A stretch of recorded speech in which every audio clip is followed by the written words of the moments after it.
reason why we chose the year 1886 is because of everything that happened before, but also what's going to happen after. Life changed from the Industrial Revolution in 1848 all the way through really to the First World War. The Victorian era, the city itself, the booming Industrial Revolution, you're kind of on the cusp of the modern era. At the same time, you sort of have this like lingering sense of mysticism. We definitely drew from a lot of that stuff.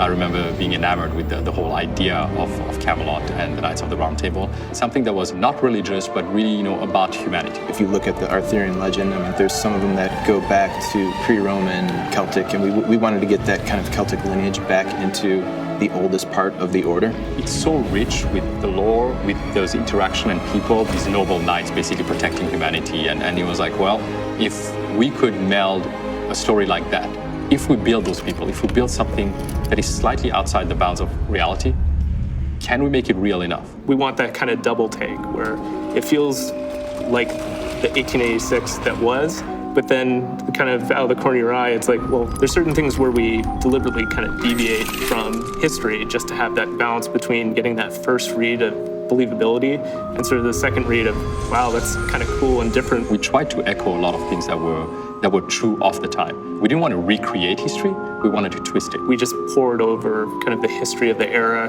maps, the layout of London. Understanding the city, understanding really how it was laid out. We went to London with 20 people, location scouting and shooting extensive amounts of photos. If you hadn't been there, you have to go there to understand what life is like, what it feels like to walk in the streets, because a lot of it still exists. There's so much history. You can kind of see the layers of time and the layers of architecture built on top of each other, even at that time. We poured over period costumes and did photo shoots, not only capturing all the intricate details of the costumes, but also how people moved in them. A lot of European militaries at that time, they had these just a lot of craftsmanship, a lot of symbols and patches, and a lot of embroidery. The cording, the armored gorgets and bracers, like those are things we really spent a lot of time kind of pouring over reference, but then kind of inject all of our lore to kind of craft these specifically for these characters and for this order. When we started actually, melding this fiction and nonfiction, there was the need to make sure that we had some control over it. We early on had a lot of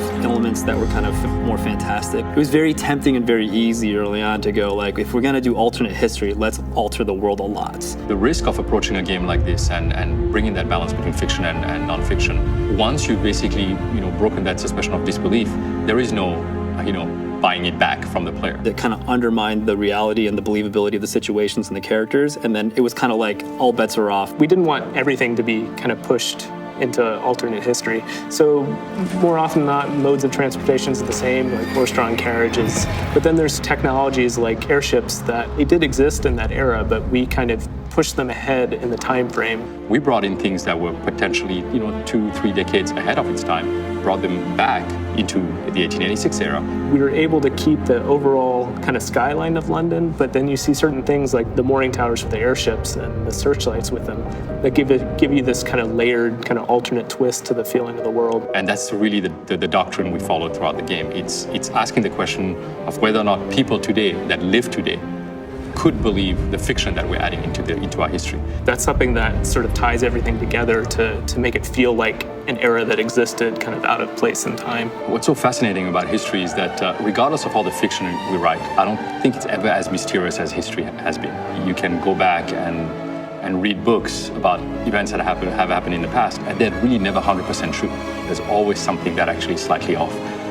That gave us so much ammunition basically to build this IP and building the narrative and making this game feel like you're actually living through it. We wanted people to understand how it was to live in that world and to experience the differences in our history firsthand through the eyes of somebody who has seen that history as well.